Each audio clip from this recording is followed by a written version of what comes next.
तो चलिए दोस्तों जानते हैं उत्तर प्रदेश की सिलेक्टेड बड़ी और महत्वपूर्ण खबरों को सिर्फ 5 मिनट में। अगर आपने इस चैनल को सब्सक्राइब नहीं किया है, सब्सक्राइब कर ले, पास में बेल आइकन दिया होगा उसे भी ऑन कर ले। साथ ही कमेंट बॉक्स में अपने जिले का नाम जरूर बताएं ताकि आपको वहां की खबरों से डेली अपडेट करा सके। केंद्र सरकार के 11 साल पूरे, अखिलेश यादव ने उठाए सवाल, बोले 20 वर्षों का जनता को हिसाब चाहिए। 9 जून को मोदी सरकार के कार्यकाल को 11 साल पूरे हो गए हैं। इस मौके पर समाजवादी पार्टी के अध्यक्ष अखिलेश यादव ने सरकार को कटघरे में खड़ा करते हुए तीखा हमला बोला। उन्होंने तंज कसते हुए कहा, एक कहावत है, एक पे एक 11 और दूसरी 9 2 11, मगर मेरा सवाल सिर्फ 11 साल का नहीं है। दिल्ली की 11 और उत्तर प्रदेश की 9 साल की सरकार मिलाकर कुल 20 साल हो गए हैं। इसका जवाब जनता को चाहिए। अखिलेश यादव ने केंद्र सरकार की नीतियों पर सवालों की झड़ी लगाते हुए पूछा कि शिक्षा के क्षेत्र में हमने क्या प्रगति की, रोजगार देने के वादों का क्या हुआ, जिन निवेशों की घोषणाएं हुई थी उनमें से कितना जमीन पर उतरा। दिल्ली और लखनऊ में तालमेल नहीं दिखता। सभा प्रमुख अखिलेश यादव ने यह भी कहा कि चूंकि प्रधानमंत्री उत्तर प्रदेश से आते हैं, इसलिए जनता सरकार के कामकाज का और बारीकी से मूल्यांकन करती है। उन्होंने आरोप लगाया कि दिल्ली और लखनऊ के बीच किसी तरह का सामंजस्य नहीं है और ये बात सरकार की नीतियों और योजनाओं में साफ झलकती है। उन्होंने कहा, जिन गांवों को गोद लिया गया था, अगर उनकी हालत अब भी जस की तस है तो सवाल खड़ा होता है और ये सवाल उत्तर प्रदेश सरकार से भी पूछा जाना चाहिए। उत्तर प्रदेश में सड़क अवसंरचना में नई प्रगति, ग्रीनफील्ड एक्सप्रेसवे का निर्माण। उत्तर प्रदेश में सड़क अवसंरचना के क्षेत्र में एक नई उपलब्धि हासिल हुई है। ग्वालियर आगरा ग्रीनफील्ड एक्सप्रेसवे परियोजना को केंद्र सरकार से मंजूरी मिल गई है, जिसके अंतर्गत 30 से अधिक गांवों में भूमि अधिग्रहण किया जाएगा। वाराणसी रिंग रोड के दूसरे चरण के तीसरे चरण का उद्घाटन होने से चंदौली को एक नया मार्ग प्राप्त हुआ है। नया ग्रीनफील्ड 4 लेन सैयद राजा से गाजीपुर तक बनाया जाएगा, जिससे नेपाल, बलिया, गोरखपुर और गाजीपुर से आने वाले वाहनों को वाराणसी में प्रवेश नहीं करना पड़ेगा। इस 42 किलोमीटर लंबे हाईवे के निर्माण पर 2900 करोड़ रुपए की लागत आएगी और भूमि अधिग्रहण की प्रक्रिया शुरू हो चुकी है। भारतीय राष्ट्रीय राजमार्ग प्राधिकरण ने 42 किलोमीटर लंबे नए ग्रीनफील्ड हाईवे के निर्माण की प्रक्रिया शुरू कर दी है। इस परियोजना के लिए 2900 करोड़ रुपए की स्वीकृति दी गई है, जिसमें से 1684 करोड़ रुपए सड़क निर्माण पर खर्च किए जाएंगे, जबकि शेष राशि भूमि खरीदने में उपयोग की जाएगी। 30 से अधिक गांवों के किसानों को प्रभावित करने के लिए लगभग 260 हेक्टेयर भूमि का अधिग्रहण किया जाएगा।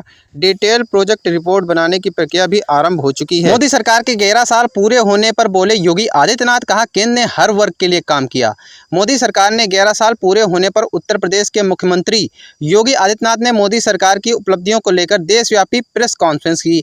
इस अवसर पर उन्होंने कहा कि 11 साल में कई ऐतिहासिक काम हुए। केंद्र ने हर वर्ग के लिए काम किया। विकसित भारत की दिशा में तेज काम हुए। भारत को दुनिया में नई पहचान मिली। पहले अस्थिर सरकार से अविश्वास था। उत्तर प्रदेश में बिजली की मांग ने बनाया नया रिकॉर्ड। गर्मी से बढ़ी चुनौतियां। उत्तर प्रदेश में गर्मी और उमस के चलते बिजली की मांग ने एक नया रिकॉर्ड स्थापित किया है। ऊर्जा मंत्री ए.के. शर्मा के अनुसार 8 जून की रात को राज्य में इस वर्ष की सबसे अधिक पीक मांग 30,161 मेगावाट दर्ज की गई। पिछले वर्ष यह आंकड़ा 30,618 मेगावाट था और इस साल इसके 32,000 मेगावाट को पार करने की संभावना है। लखनऊ में सोमवार को बिजली की खपत 1840 मेगावाट तक पहुंच गई। शर्मा ने कहा, इस वृद्धि के बावजूद राज्य की बिजली प्रबंधन प्रणाली ने बिना किसी रुकावट के मांग को पूरा किया। उत्तर प्रदेश की सरकार बिजली आपूर्ति को लेकर सतर्क है, लेकिन तकनीकी खामियों ने जनता को परेशान किया है। शर्मा ने आश्वासन दिया, सभी क्षेत्रों में निर्धारित शेड्यूल के अनुसार बिजली आपूर्ति जारी रहेगी। हमारे कर्मचारी बढ़ती मांग को संभालने के लिए पूरी तरह तैयार हैं। शर्मा ने बताया कि ऊर्जा विभाग भविष्य में बढ़ती मांग को संभालने के लिए पूरी तरह तैयार है। उन्होंने कहा, बिजली विभाग सतर्क और प्रतिबद्ध है। उन्होंने नागरिकों से बिजली के अपव्यय को रोकने की अपील भी की है। उत्तर प्रदेश में आवश्यक सेवा अनुरक्षण अधिनियम लागू, बिजली कर्मियों के हड़ताल पर रोक। उत्तर प्रदेश में ऊर्जा विभाग के विशेष सचिव राजकुमार ने एक विज्ञप्ति जारी कर बताया कि प्रदेश के भीतर आवश्यक सेवा अनुरक्षण अधिनियम लागू कर दी गई है। इसके तहत अभी से 6 माह तक कोई भी बिजली कर्मी हड़ताल, धरना प्रदर्शन नहीं करेगा। उन्होंने बताया कि उत्तर Pradesh power corporation, Uttar Pradesh Rajya Vidyut Utpadan Nigam, Uttar Pradesh power transmission corporation, Kanpur electricity supply company KESCO, Madhyanchal Vidyut Vitran निगम, पूर्वांचल विद्युत वितरण निगम, पश्चिमांचल विद्युत वितरण निगम, दक्षिणांचल विद्युत वितरण निगम और UP renewable and EV infrastructure के अधीन समस्त सेवाओं में हड़ताल निषिद्ध किया गया है। उत्तर प्रदेश में गर्मी और लू का प्रकोप, मौसम विभाग ने जारी किया अलर्ट। उत्तर प्रदेश में गर्मी ने अब अपने चरम पर पहुंचने की शुरुआत कर दी है। लू का प्रकोप भी जारी है। मौसम विभाग के अनुसार पिछले कुछ दिनों में तापमान में तेजी से वृद्धि देखी गई है। सोमवार को पश्चिमी उत्तर प्रदेश के आगरा और झांसी में अधिकतम तापमान 45.9 डिग्री सेल्सियस तक पहुंच गया, जिससे लू जैसी गंभीर स्थिति उत्पन्न हुई। कानपुर में 44.4 डिग्री सेल्सियस के साथ प्रदेश का तीसरा और पूरी यूपी का सबसे गर्म शहर बनने का गौरव प्राप्त किया है। प्रदेश में गर्मी और लू का यह सिलसिला आगे भी जारी रहने की संभावना है। मौसम विभाग ने आज नोएडा, झांसी सहित 27 जिलों में लू के लिए अलर्ट जारी किया है, जबकि 11 जिलों में रात के समय गर्म रहने की संभावना भी जताई गई है।